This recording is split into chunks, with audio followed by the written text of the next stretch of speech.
Chris. Aujourd'hui, je refais la vidéo pour Clover V2.3K Spécial Édition parce que l'ancienne méthode pour formater la clé USB ne marche plus dans El Capitan 10.11.1 et la nouvelle mage de Yosemite, c'est ça.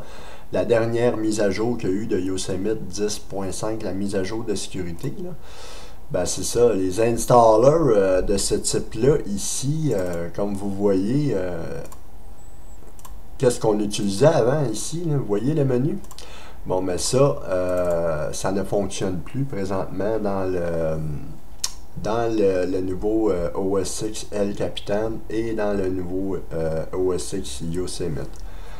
Fait que ce que j'ai fait, c'est que j'ai changé la méthode qui est encore plus fonctionnelle et qui est aussi facile d'approche, mais qui ne nous crée pas de doublons, parce que dans l'autre méthode, ce qui arrivait, c'est qu'à force d'utiliser l'installer, vous aviez un paquet de doublons, puis l'installer n'est plus utilisable. Autant le Spécial Édition que l'installer V5 ou que celui-ci, le Clover de Dell Précision. Ça, c'est un installer que j'ai créé pour les Dell spécifiques. Fait que je vais vous montrer comment que ça fonctionne. Fait qu'après avoir téléchargé Clover Spécial Édition, vous avez l'option de vous créer une clé USB ou de démarrer Clover. C'est le même principe qu'avant, sauf que maintenant, c'est le terminal qui rouvre. Fait que vous allez voir.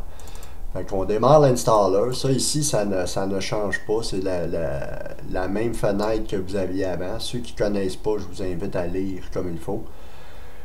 Fait que tout ce que vous avez à faire, c'est d'avoir votre clé USB de brancher avant de démarrer cet installer-là. Ça vous prend une clé USB de 8 GB et plus pour faire votre clé de OS X El Capitan 10.11.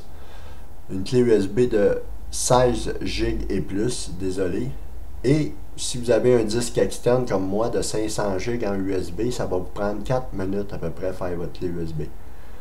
Puis ça vous prend dans vos applications, ça vous prend l'installer OS X El Capitan du Mac App Store qui est ici, qui est nommé Install OS X El Capitan.app. Ça vous prend ça dans vos applications absolument pour démarrer ce programme-là, sinon oubliez ça, vous ne pouvez pas l'utiliser. Fait que si vous avez ça, vous cliquez sur Clover Spécial Édition. Maintenant, comme vous voyez, le menu est très simple. Vous avez trois options. La troisième, c'est de quitter. La première, c'est d'ouvrir Clover.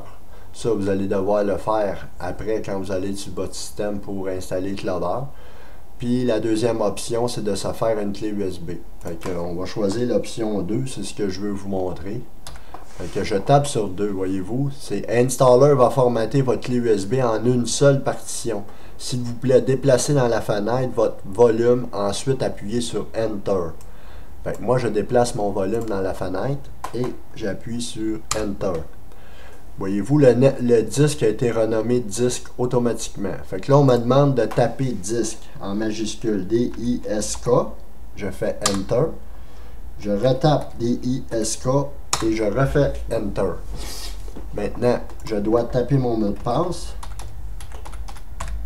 pour que mon volume soit formaté.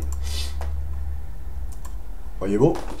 Le volume se formate automatiquement. Ensuite, l'installer Clover Spécial Édition va ouvrir et je vais pouvoir procéder à la création de la clé USB pour pouvoir installer OS X El Capitan. Voyez-vous, là, Clover est ouvert. Maintenant, je dois fermer cette fenêtre-ci. On me dit de taper une touche pour retourner dans le menu.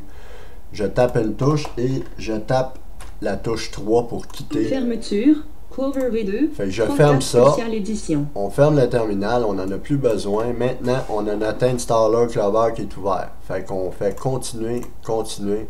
On change l'emplacement de l'installation. Notre disque était renommé disque. Quand on a mis notre password, il a été formaté. Il a été renommé Installer.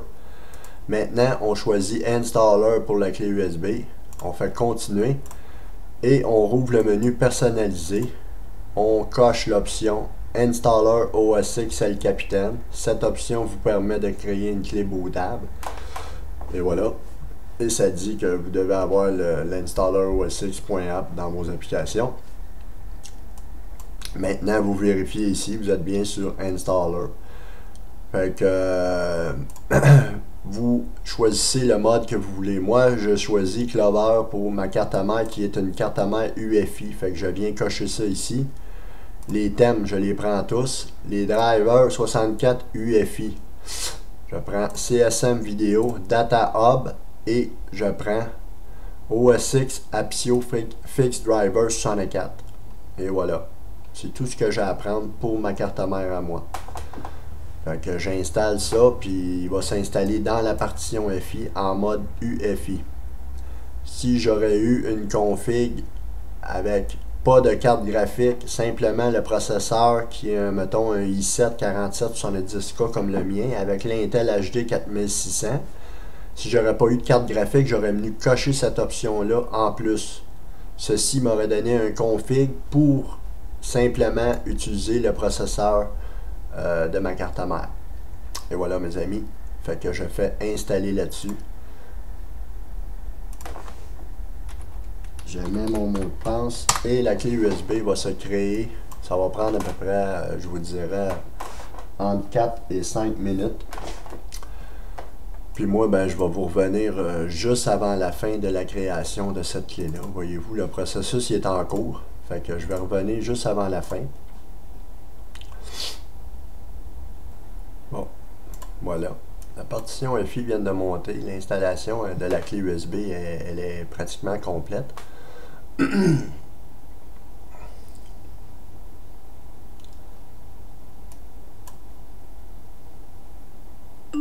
Voyez-vous, Clover R3301 a été installé dans la partition UFI, dans la partition FI en mode UFI. C'était une installation pour les cartes mères UFI seulement. Fait que c'est ça mes amis. Dans le dossier Clover, vous avez, vous voyez ici dans le dossier Clover, vous avez un config.plus qui est nommé slice config.plus. Ça c'est le config.plus de slice par défaut qui est dans l'installer de SourceForge. Il peut être utilisé pour ceux, surtout pour ceux qui ont des cartes mères, des cartes graphiques ATI, des grosses ou des anciennes. À conseiller d'utiliser ce config.plus là. Fait que vous enlevez celui-là et vous renommez celui-là config.plus. Ça va vous aider si jamais vous avez une carte graphique ATI. Fait que c'est ça mes amis. Tout ce que vous avez à faire, c'est que vous venez copier l'installer ici. Vous venez le coller sur votre clé USB. Maintenant, vous installez OS6 El Capitan, vous rebootez, vous ouvrez votre clé USB, vous venez le copier sur le bureau de votre nouveau système parce que quand vous allez installer OS6 El Capitan, vous allez devoir rebooter avec la clé USB pour se servir du bootloader de la clé pour terminer votre installation pour arriver sur le bureau. Maintenant, votre système n'est pas bootable, fait que vous prenez votre installer qui est dans la clé, vous le mettez sur votre bureau. Ne le démarrez pas à partir de la clé parce que votre système n'est pas stable. Ça veut dire que vos ports USB n'est pas stable. Ça veut dire qu'il faut qu'il soit démarré à partir du bureau. Fait que là, vous le redémarrez et vous choisissez l'option 1 parce que là, vous voulez simplement ouvrir Clover. Fait que ceux qui veulent utiliser Clover puis ne pas se créer de clé USB, vous avez juste à taper l'option 1. Et Clover il rouvre automatiquement, voyez-vous. Fait que là, vous faites continuer. Vous changez l'emplacement de l'installation. Vous venez sur votre nouveau disque. Je ne sais pas c'est laquelle vous avez choisi. Vous faites continuer, personnaliser. Vous choisissez les mêmes options que vous aviez choisies pour votre clé USB. Si ça vous a permis d'installer, là, ben, va vous permettre de faire rebooter votre système ensuite. Fait que c'est aussi simple que ça. Fait que je retourne sur n'importe quelle touche, je quitte Fermeture, l'installer. V2, 3K spécial édition. Fait que c'était ma vidéo mes amis, j'espère que la nouvelle méthode va vous plaire parce que c'est bien le fun, on utilise le terminal au lieu d'utiliser AppleScript pour formater la clé USB. C'est beaucoup plus stable parce que comme voyez-vous, ça marchait plus là, avec dans El Capitan 10.11, il y avait des doublons, puis les clés les noms se renommaient avec un 1. Fait que, admettons, si vous auriez utilisé le Clover Spécial Édition pendant plusieurs fois pour faire des clés USB, vous auriez eu un 1, puis vous auriez eu un 2. Parce que plus que vous choisissez le nom, plus qu'il va vous mettre des doublons. Puis à un moment donné, vous vous ramassez avec un paquet. L'installer n'est plus utilisable. Fait que c'est pour ça que j'ai changé la méthode. Je vous remercie, mes amis, de votre écoute. Puis je vous souhaite un super beau Hackintosh. À la prochaine.